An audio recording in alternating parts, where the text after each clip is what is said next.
Hello everyone, and this is IS303 online. This will be a regular 14-week semester. This course uses team-based learning to teach management of information systems. My name is Sheila Harry, and I will be your instructor for this semester. And you can see on the screen my email address is smharry@uab.edu. Now, while of course you can use the email function within Canvas, I will typically get your email more quickly if you email me directly to my email address from whatever email platform you typically use. So first, let's take a look at the materials required for this course. We do utilize a textbook. You can purchase the access code from the bookstore or online. There is a link in the syllabus that brings you to the Flat World website. As you can see here, there are 4 different options. That's right here under the Choose Your Format. You can purchase the Study Pass, which gives you online access to the book. You can purchase the Digital All Access Pass, which gives you access to the online textbook and also allows you to download information in a PDF format so that if you want to transfer this to an e-reader device. If you just want to have a hard copy book, then you've got a couple of options there.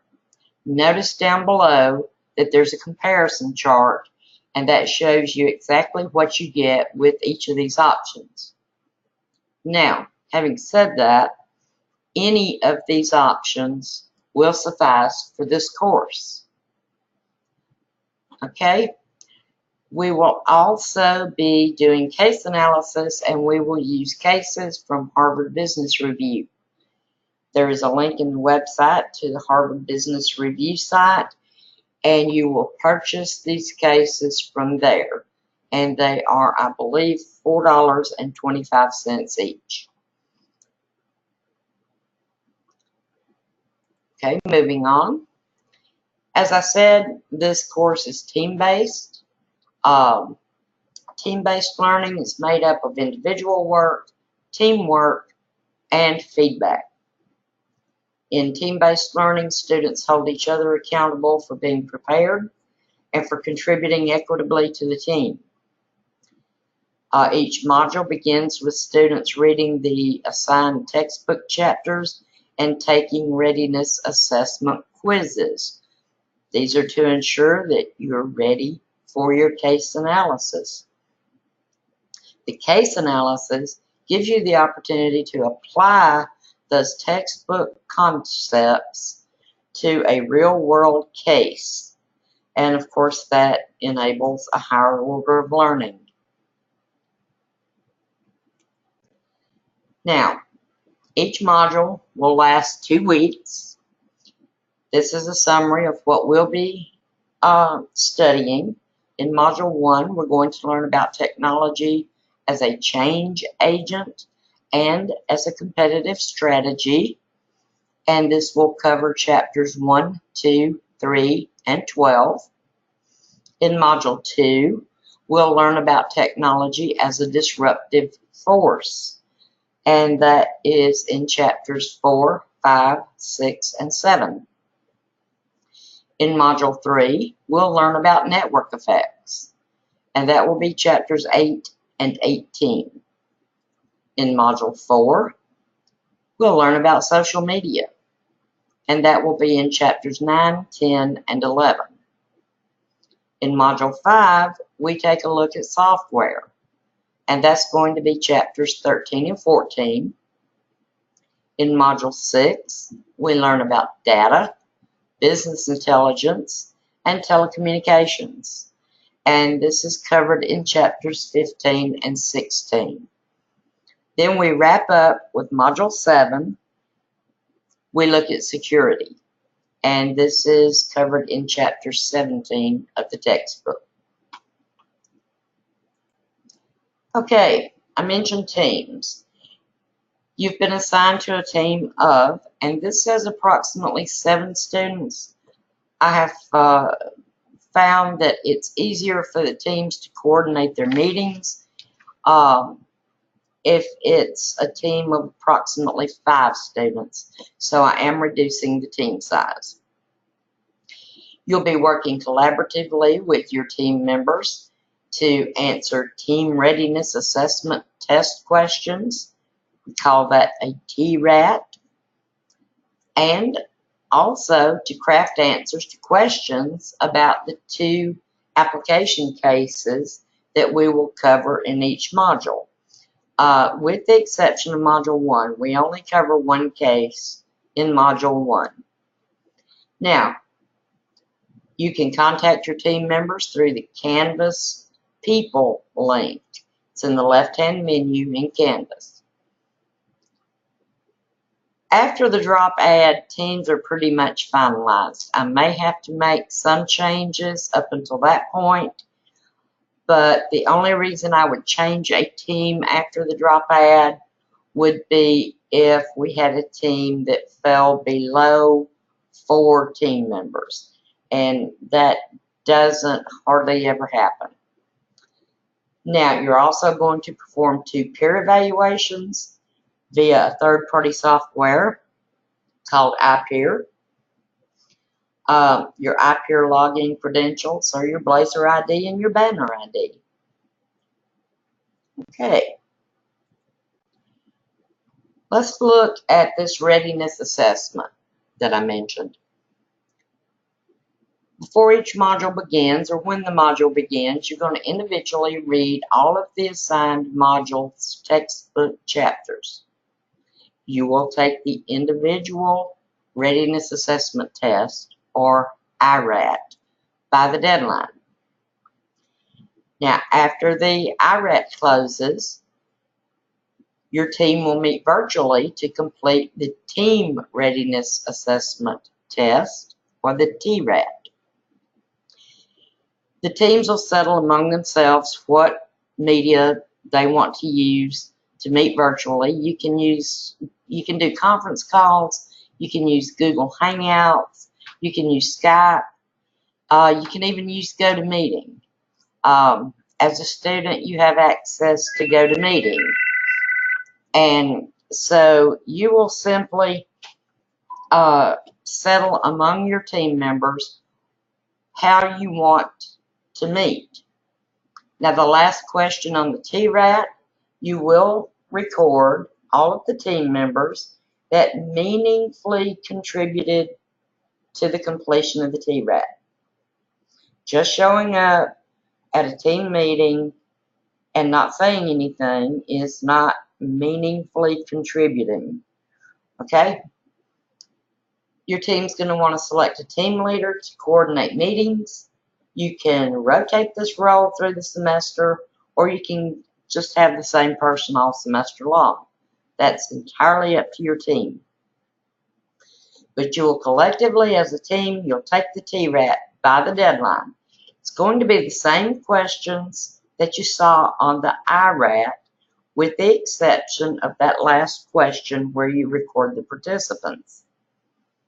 The team leader will be the one that actually logs into Canvas, into the TRAT, and answers the questions for the team. Now, the IRAT is timed. The TRAT is not timed.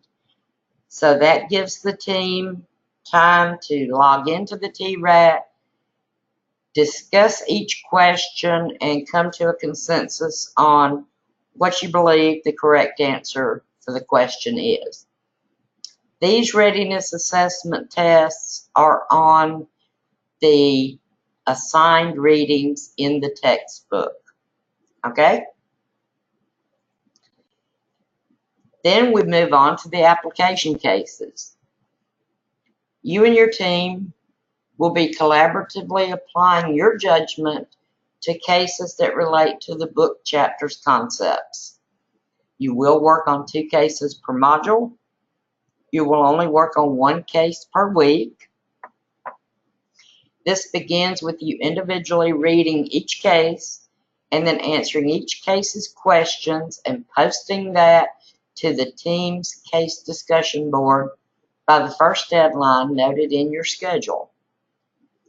The team then will meet and collectively craft an initial post or initial team answers to the case questions.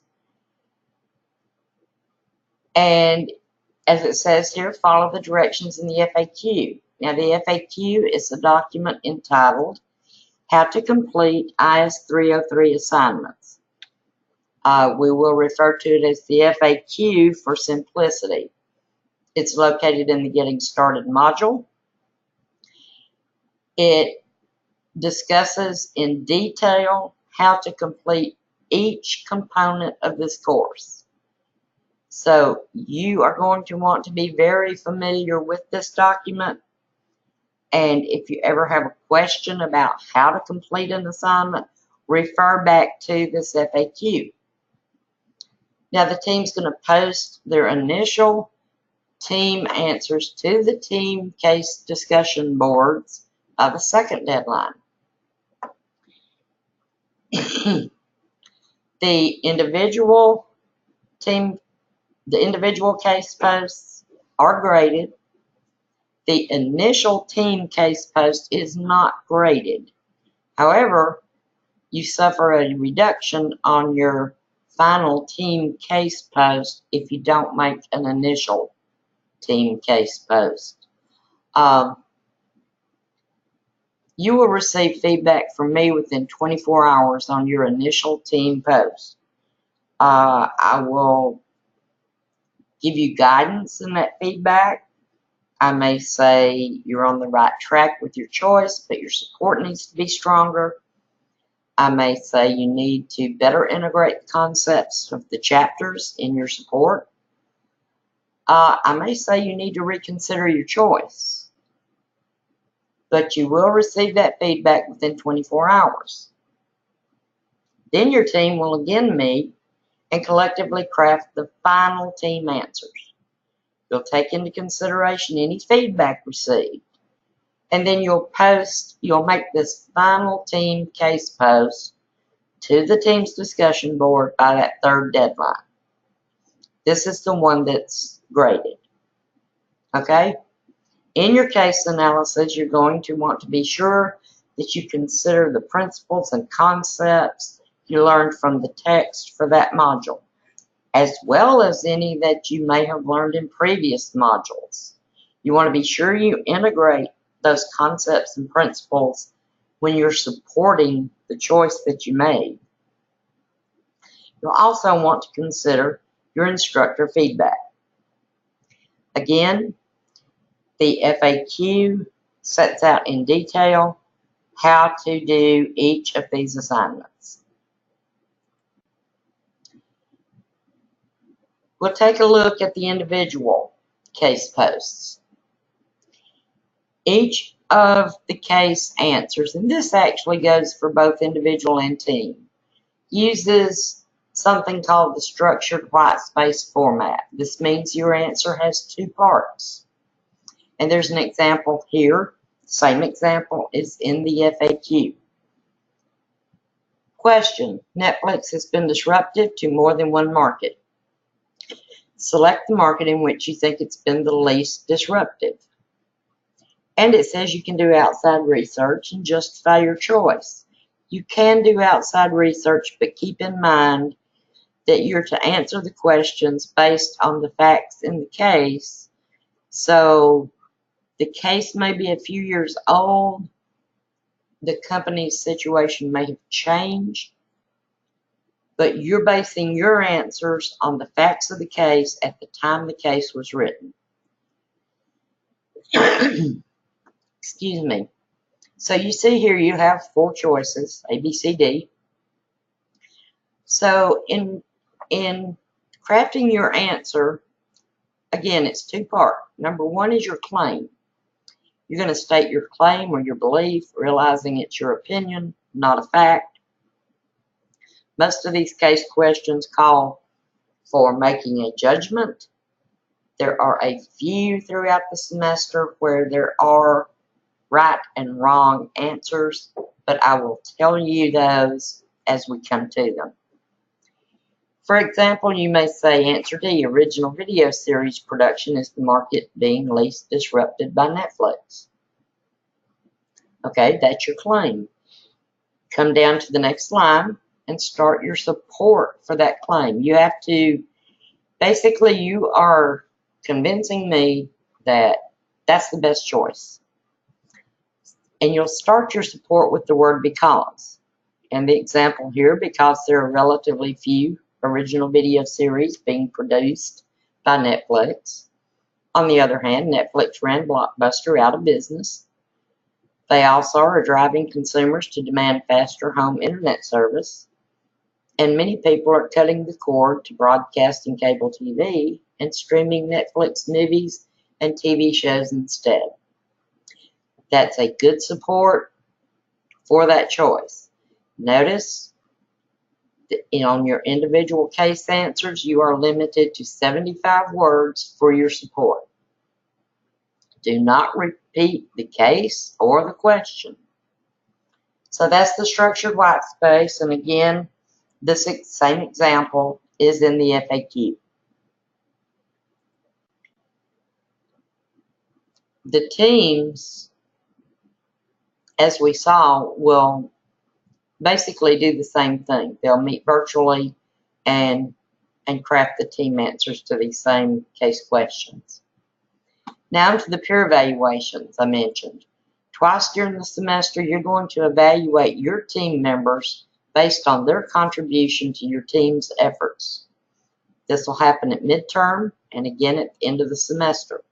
You're evaluating them on their contribution to taking the TRAT, crafting the case answers, and participating in team meetings. You're going to have 10 points per person to allocate. You do not evaluate yourself. So if there are 5 people in your team, you're going to have 40 points to allocate to the other 4 members of your team.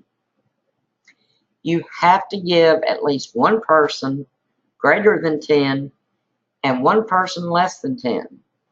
The reason for that is because in teamwork, there's never a team where every single member of the team contributed absolutely equal amount of participation. It doesn't happen in school teams.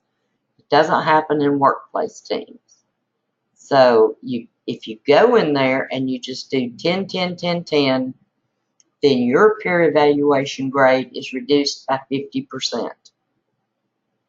If you fail to evaluate your peers, you'll be given a 0 for the peer evaluation.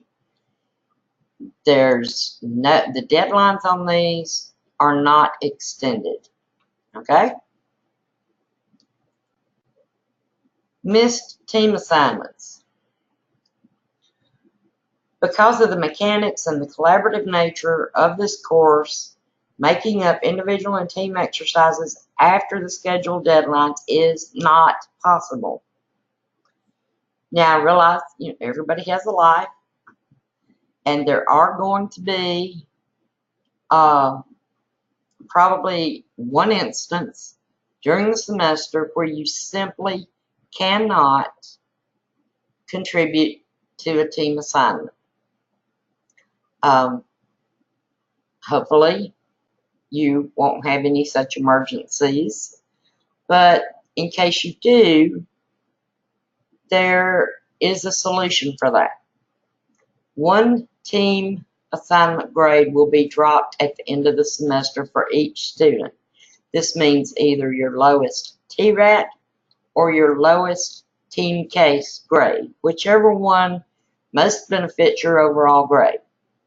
So if you absolutely have to miss a team assignment and you get a 0 for that assignment, it will be dropped at the end of the semester. Now on to your grades. Your grade's going to be made up of 3 parts. You've got your individual performance, which of course is your IRATs, your individual case responses, and your comprehensive final. The IRATs are 16% of your grade, case responses are 10%, the final is going to be 9%. That adds up to 35%. Your team performance is 50%.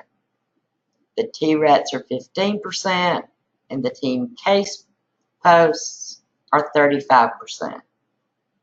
Okay, and then your peer evaluations, that's 15% of your grade.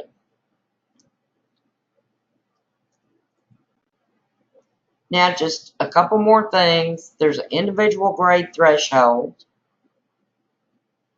If your individual readiness assurance test, the IRAT, grade for any module is below 60%, then your IRAT grade is going to be used instead of your team's shared grade for the TRAT. If you don't participate in the TRAT, you receive a 0 for the TRAT. So, for example, if you only make 50% on your IRAT and your team comes back then and makes 100% on the TRAT, you're going to get the 50% grade. You won't get the team's 100%. Your IRAT score has to be above 60% to get the team grade. Now, on the cases, if your cumulative grade average for your individual case preparation at the end of the semester,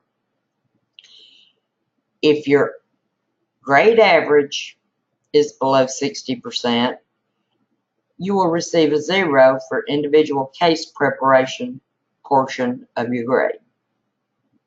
Okay? Team expectations.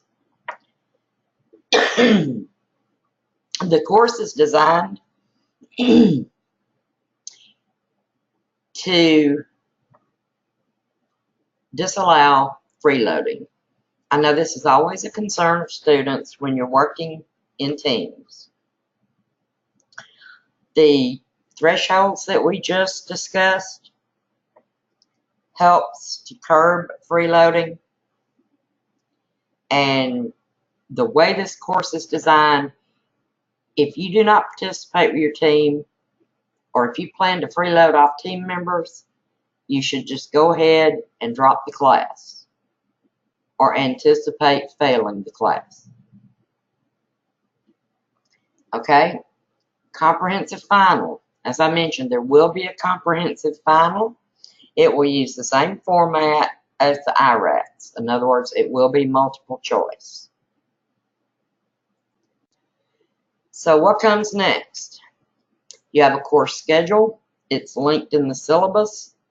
Keep in mind that Canvas has a calendar. It also generates an automated schedule at the end of the syllabus. Please do not rely on these.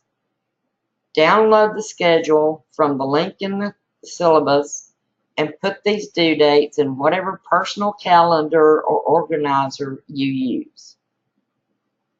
Many of the grades that are generated, or dates rather, that are generated automatically by Canvas, I do not have control over. So, be sure that you're familiar with the due dates and deadlines in your course schedule. There will be an initial kickoff virtual meeting the first day of class. It will be recorded, and I will post it back to Canvas for the people that could not log in for that meeting. There will be an attendance quiz. I will, in the meeting, give you the answer to the quiz question. So if you can't log in, don't panic. You will have time to view the recording, and you'll still be able then to take the attendance quiz. All right. Next thing, you should check to see which team you're on. Introduce yourself to your teammates in the introduction forum of your team discussion board. As a matter of fact, you're actually going to do a little short video introduction. A couple of minutes, it's nothing to fret about. You will complete your first IRAT on the syllabus and FAQ document. Be sure that you locate and become familiar with that FAQ document before you try to complete that first IRAT. Again, make sure you have all your due dates noted somewhere, and then you can begin Module 1. Now, each week, I will hold a virtual class meeting. In these meetings, I'll go over the case introduction a little bit, not much, because the recorded case introductions are posted each Sunday. It's your responsibility to watch those. As a matter of fact, there's actually a quiz in those case introductions, and that will be a part of your grade for your individual case post. So, it's mainly your opportunity to ask questions. You can ask questions about the case. You can ask questions about how to answer the case questions, or anything else that you have questions about. Now, these sessions are also recorded and posted to Canvas for viewing at a later date. Check the virtual classroom link for the date and time of each meeting. Also, watch the announcements board. That is where I will post any changes to the scheduled meetings. I look forward to a great semester and getting to know each of you. Thank you.